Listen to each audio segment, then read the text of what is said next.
வணக்கம். செல்வகுமாரின் அதிகாலை வானிலை ஆய்வறிக்கை. அதிகாரப்பூர்வ வானிலை அறிக்கைக்கு இந்திய வானிலை ஆராய்ச்சித்துறை அறிக்கையை பார்க்கவும். 2026 ஜூன் 8 திங்கட்கிழமை அதிகாலை நிலவர வானிலை பதிவு.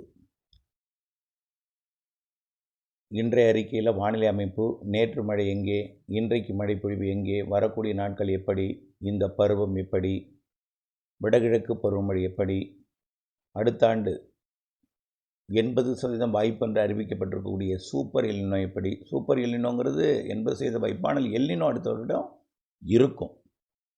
அதனால் அடுத்த வருஷம் கோடையில் வெப்பம் கொஞ்சம் கூடுதலாக இருக்கும். ஆனால் இந்த வருடம் மழை என்பது கண்டிப்பாக இருக்கும். அணைகளை தாமதமாக நிரப்பினாலும் ஜூலை இறுதியில் ஆகஸ்ட்டில் கண்டிப்பாக நிரம்பிடும்.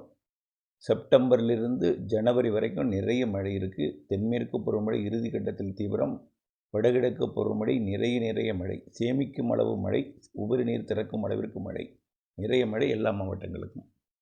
ரைட். நேற்றைக்கு இங்கே மழை பொழிந்தது அப்படின்னு பார்த்தீங்கன்னா, காற்று சுழற்சி, அதாவது காற்றோட குவிதல் கட்டுப்பாடு, ஒரு மெலிந்த சுழற்சி என்பது தற்பொழுது கோவா அதனை ஒட்டியுள்ள மகாராஷ்டிரா பகுதியில் நீடித்து கொண்டிருக்கு. நேற்றைக்கு முன்தினம் வரைக்கும் அது உடுப்பி மங்களூர் பகுதியில் நீடித்தது. தற்போது கார்வார் அதனை ஒட்டிய பகுதியில் கோவா ஒட்டி நீடித்து கொண்டிருக்கு. இதனால் கர்நாடகா வெப்பம் தணிந்திருக்கு, முழுமையாக கர்நாடகா வெப்பம் தணிந்திருக்கு. தமிழ்நாட்டில் மேற்கு மாவட்டங்கள் பாதிக்கு மேற்கே நல்ல வெப்பம் தணிந்திருக்கு. கடலோர மாவட்டங்கள் மட்டும் மேற்கிலிருந்து வரக்கூடிய காற்று வெப்பமடைந்து கடலோரம் வருவதனால் கொஞ்சம் அனல காற்றாக இருக்குது, கொஞ்சம் வெப்பம் கூடுதலாக இருக்குது. இது 11ஆம் தேதி வரைக்கும் தான் இந்த வெப்பம் மிகுதி என்பது. படிப்படியாக கொஞ்சம் குறைஞ்சிட்டு தான் இருக்கும். இருந்தாலும் நேற்று போல் இன்றைக்கும் வெயில் இருந்தாலும் நேற்றை விட கொஞ்சம் வெப்பம் குறைவாக இருக்கும். நேற்றைக்கு கடலூர் அதிகபட்ச வெப்பம் பதிவாயிருக்கு, இன்றைக்கி கொஞ்சம் குறைவாக இருக்கும், ஆனால் வெப்பம் இருக்கும். இது தென்மேற்கு பருவமழை தீவிரம் இல்லாததன் காரணமாகத்தான். இது எப்பொழுதுமே தென்மேற்கு பருவமழை எப்பெல்லாம் தீவிரம் இல்லையோ அப்போ வெப்பம் அதிகரித்திருக்கும். வெப்பசலன இடிமழை பொழிவும் படிப்படியாக அதிகரிக்கும் என்பதை தெரியும். இப்பொழுது கிழக்கு தென்கிழக்கு காற்று எதிர்த்து தேக்கக்கூடிய காற்று இல்லாத காரணத்தினால நேற்றைக்கு தான் தொடங்கியிருக்கு லேசாக. இன்றைக்கும் இருக்கும் வெப்பச்சலன இடிமழை பொழிவு. நேற்றைக்கு பார்த்தீங்கன்னா தென்மேற்கு பருவமழை கன்னியாகுமரி மாவட்டத்தில் பரவலாகவே மழை 5-8 சென்டிமீட்டர் வரைக்கும் பொழிந்திருக்கு. ஆரல்வாய் மொழி வரை, ஏன் ராதாபுரம் ஒட்டி கூட பகுதி கூட சாரல் லேசான மழை 1 சென்டிமீட்டர் 2 சென்டிமீட்டர் வரைக்கும் கூட கொடுத்துருக்கு. ராதாபுரம் பகுதியில், கன்னியாகுமரி மாவட்ட மலைப்பகுதியில் கனமழை கொடுத்துருக்கு. குற்றால அருவியில் வெள்ளப்பெருக்கு ஏற்படுத்தி குளிக்க தடை விதிக்கப்பட்டிருக்கிறது. பாபநாசம் நீர்பிடிப்பு பகுதிகளில் நல்ல மழை. தென்காசி மாவட்டத்தில் கனமழை, அதேபோல் வால்பாறையில் கனமழை. நீலகிரி மாவட்டத்தில் பெருசாக மழை இல்லைன்னா கூட மேற்கு பகுதியில் மழை. கேரளாவில் கனமழை. கேரளாவை விட கர்நாடகாவில் கூடுதல் மழை. கர்நாடகாவின் வடக்கு பகுதி, வடக்கு கடலோரம், கோவா பகுதி மிக மழை பொழிவு பொழிந்து வருகிறது. இந்த காற்று சுழற்சி மீண்டும் தெற்கு நோக்கி திரும்பி மீண்டும் மழை பொழிவை தொடக்கும். தமிழ்நாட்டில் நேற்றைக்கு வெப்பசலன இடிமழை பொழிவு கந்தர்வக்கோட்டை பகுதியில் தொடங்கிய மழை. கந்தர்வக்கோட்டை அப்படியே பார்த்திங்கன்னா அந்த புதுக்கோட்டை மாவட்டத்தோட கந்தர்வக்கோட்டை சுற்று வட்டாரத்திலிருந்து ஒரத்தநாடு, திருமங்கலக்கோட்டை மற்றும் அப்படியே பார்த்திங்கன்னா மதுக்கூர், பரவக்கோட்டை, உள்ளிக்கோட்டை, ஆலங்கோட்டை இதன் சுற்றுவட்டார பகுதிகள். அப்படியே பார்த்திங்கன்னா திருவாரூர் மாவட்டத்தோட பேரையூர், தஞ்சாவூர் மாவட்டத்தோட கவரப்பட்டு இந்த பகுதியெல்லாம் நல்ல மழை பொழிவு பொழிந்திருக்கு. மன்னார்குடிக்கும் மழை. அது அப்படியே பார்த்திங்கன்னா தெற்கு பகுதியில் கொஞ்சம் கூடுதல் மழை. திருவாரூர் கூட 1 சென்டிமீட்டர் மழை பொழிந்திருக்கு. திருவாரூர் கூட மழை பொழிவு பொழிந்திருக்கு. வடபாதிமங்கலம் போன்ற பகுதிகளுக்கும், கோட்டூர், திருத்துறைப்பூண்டியில் நல்ல மழை பொழிந்திருக்குது. சுமார் 2 சென்டிமீட்டர் வரைக்கும் திருத்துறைப்பூண்டியில் மழை பொழிந்திருக்கிறது. கந்தர்வக்கோட்டையிலையும் 2 சென்டிமீட்டர் மழை பொழிவு. தஞ்சாவூர் மாவட்டம் ஒரத்தநாடு 2 சென்டிமீட்டர், வெட்டிக்காடு 1.5 சென்டிமீட்டர், நெய்வாசல் தென்பாதி மழை. அடுத்தபடியாக பார்த்திங்கன்னா திருவாரூர் மாவட்டம் திருத்துறைப்பூண்டி 24 மில்லிமீட்டர் 2.5 சென்டிமீட்டர் மழை பெஞ்சிருக்கு. மன்னார்குடியில் 1/2 சென்டிமீட்டர் தான். அதற்கு தெற்கே போக தான் நல்ல மழை பொழிவு கொடுத்துருக்கு. ஆனால் முத்துப்பேட்டை கிடையாது. பெருகவாழ்ந்தனுக்கு வடக்கே மன்னார்குடி பெருகவாழ்ந்தன் அடிப்பட்ட பகுதி. அது அப்படியே திருத்துறைப்பூண்டியை மையமாக வைத்து வேளாங்கண்ணி வரைக்கும் கடலோரம் வரை பயணித்து வேளாங்கண்ணி பகுதியிலேயும் மழைப்பொழிவை கொடுத்து வேட்டைக்கரை இணைப்பு கொடுத்து கடலுக்குள் இறங்கியது இரு காற்று இணைவு. இன்றைக்கு மழைப்பொழிவு எங்கே இருக்கும் என்பதை பார்ப்போம். இன்றைக்கும் அந்த கொடைக்கானல் மலை மறைக்கக்கூடிய பகுதிக்கு கிழக்கு பகுதி தொடங்கி, அதாவது புதுக்கோட்டை மாவட்டம் மற்றும் சிவகங்கை மாவட்டம் மற்றும் டெல்டா மாவட்டங்களுக்குள் மாலை இரவில் மழைப்பொழிவு வரும். பெருசாக இருக்காது. நேற்றைக்கு கந்தர்வக்கோட்டையில் தொடங்கி வேளாங்கண்ணில் முடிஞ்சுது. இன்றைக்கு வேறு இடங்களில் குறைவான பரப்பில் மழை இருக்கும், ஆனால் பெருசாக இருக்காது. அதே போல் வட உள் மாவட்ட பகுதிகள் மற்றும் ஆந்திர எல்லையோர மாவட்ட பகுதிகளிலிருந்து வடகடலோரம் பகுதிகளுக்கும் மழைப்பொழிவு இருக்கும், குறைவான பரப்பில் இருக்கும். நாளைக்கு செவ்வாய்க்கிழமை 9ஆம் தேதி இன்றைய விட பரப்பில் கூடியிருக்கும் மழை. இன்றைய விட கொஞ்சம் கூடுதல் பரப்பில் மழை இருக்கும். குறிப்பாக கர்நாடக எல்லையோர, ஆந்திர எல்லையோர மாவட்டங்களில் ஆங்காங்கே வடகடலோரம் வரைக்கும் வந்து மழை பொழிவை கொடுக்கும். அதே போல் தென் மாவட்ட மேற்கு தொடர்ச்சி மலை மீண்டும் அந்த காற்று சுழற்சி தெற்கு நோக்கி திரும்பி கேரளா மற்றும் தமிழ்நாட்டின் மேற்கு தொடர்ச்சி மலையில் தீவிரமடையும். மீண்டும் இதில் தென் மாவட்ட மேற்கு தொடர்ச்சி மலைக்கு நல்ல மழையும், தென் மாவட்டங்களின் உள்பகுதிகளில் கூட சில இடங்களில் வந்து மழை பொழிவை கொடுக்கும். தென் மாவட்டங்கள் மற்றும் தமிழ்நாட்டின் உள்பகுதியில் பெய்யக்கூடிய மழை வந்து வெப்பசலனத்துடன் கூடிய தென்மேற்கு பருவமழை. ஆனால் மேற்கு தொடர்ச்சி மலை கேரளாவில் பெய்யக்கூடியது தென்மேற்கு பருவமழை என்பதை நீங்கள் புரிந்து கொள்ள வேண்டும். 9ஆம் தேதி நாளை வடவுள் மாவட்ட பகுதி, அதாவது கள்ளக்குறிச்சி, சேலம், தருமபுரி, கிருஷ்ணகிரி, கள்ளக்குறிச்சி, திருவண்ணாமலை மற்றும் விழுப்புரம், திருப்பத்தூர், வேலூர், ராணிப்பேட்டை, சென்னை, திருவள்ளூர், காஞ்சிபுரம், செங்கல்பட்டு, கடலூர், புதுச்சேரி வரைக்கும் நாளைக்கு ஆங்காங்கே மழைப்பிடிப்பு செவ்வாய்க்கிழமை 9ஆம் தேதி இருக்கும். அதே போல் புதுக்கோட்டை வடக்கே, அதாவது திருச்சி மாவட்ட தெற்கு பகுதி, புதுக்கோட்டை மாவட்ட பகுதி, அதாவது புதுக்கோட்டைனா கந்தர்வக்கோட்டை சுற்றுவட்டார பகுதிக்கு உறுதியாக தெரியுது. அப்படியே டெல்டாக்குள்ளே வந்து ஒரத்தநாடு உள்ளிட்ட பகுதிகளுக்கு மழைப்பொழிவு நாளைக்கு கொஞ்சம் கொடுப்பதற்கு வாய்ப்பு இருக்குது.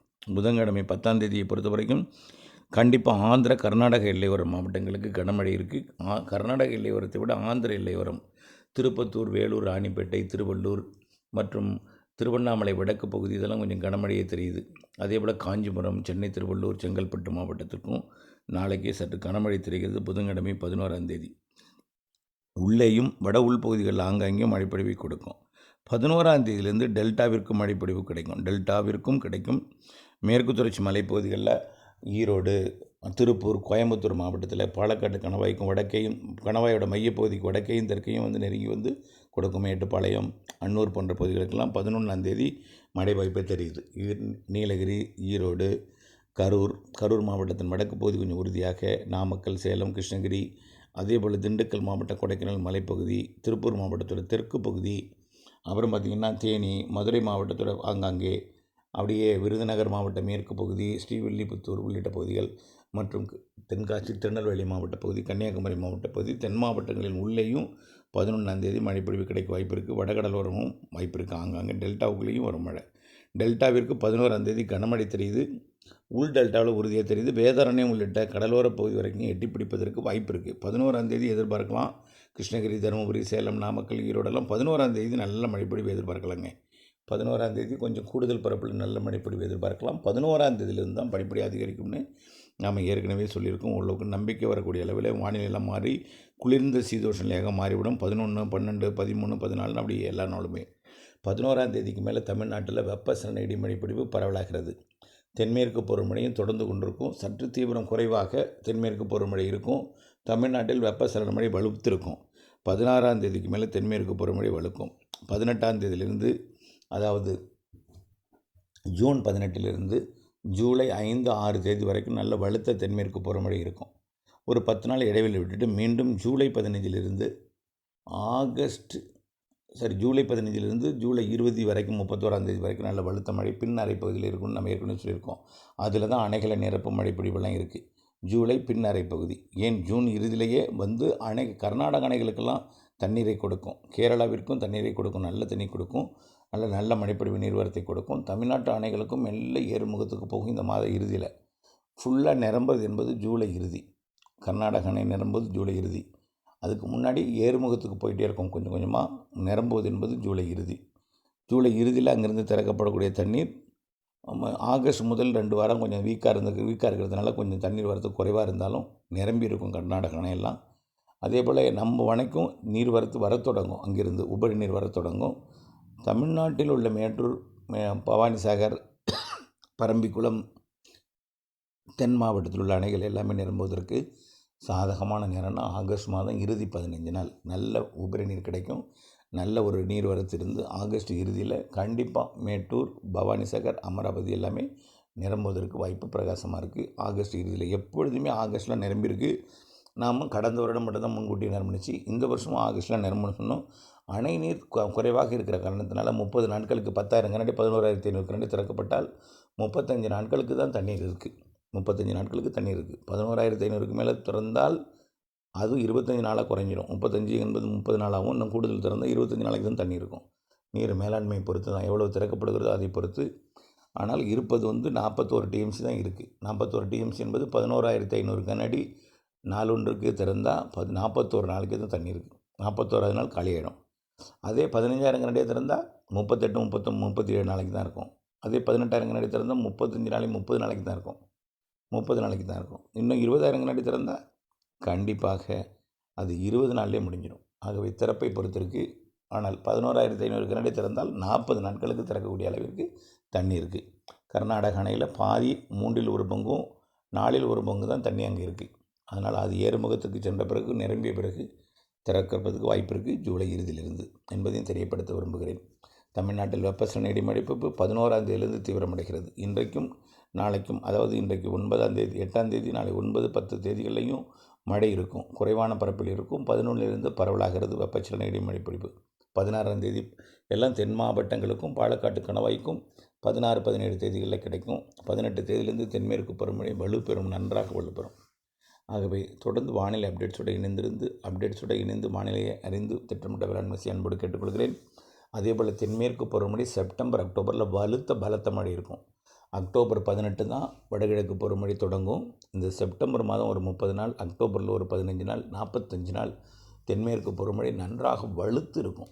ஆந்திர பிரதேசம், தெலுங்கானா, கர்நாடகா, தமிழ்நாடு இதெல்லாம் சூரியனும் கொத்துக்கதிர் தெற்கு நோக்கி திரும்பிய பிறகு சிஸ்டமெல்லாம் தெற்காந்திர பகுதிக்கு வந்துடும் செப்டம்பர், அக்டோபரில். அதனால் நல்ல பலத்த மழைப்பொழிவு இருக்கும் செப்டம்பர், அக்டோபர்.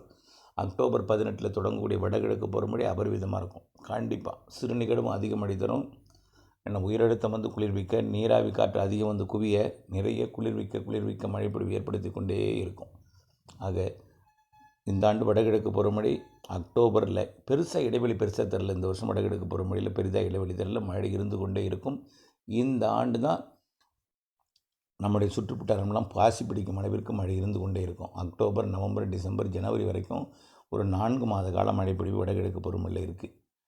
புரியுதுங்களா? ஆகவே இந்த ஜூன், ஜூலை, ஆகஸ்ட் இந்த மாதத்தில் 15 நாள் வடகிழக்கு தென்மேற்கு பருவமழை வலுத்திருக்கும். வெப்பச்சலன மழையும் வலுத்திருக்கும். ஒரு 15 மாதத்துக்கு 15 ஒரு 45 நாள், இந்த 3 மாதத்தில் கூடிய ஒரு 45-40 நாள் கொஞ்சம் சந்தேக பார்வை ஏற்படுத்தினாலும் மீதம் இருக்கக்கூடிய ஒரு 45 நாள் சிறப்பான மழைப்பொழிவை தரும் என்பதில் மாற்றமில்லை. இணைந்தேருங்கள் அப்டேட்ஸுடன். நன்றி.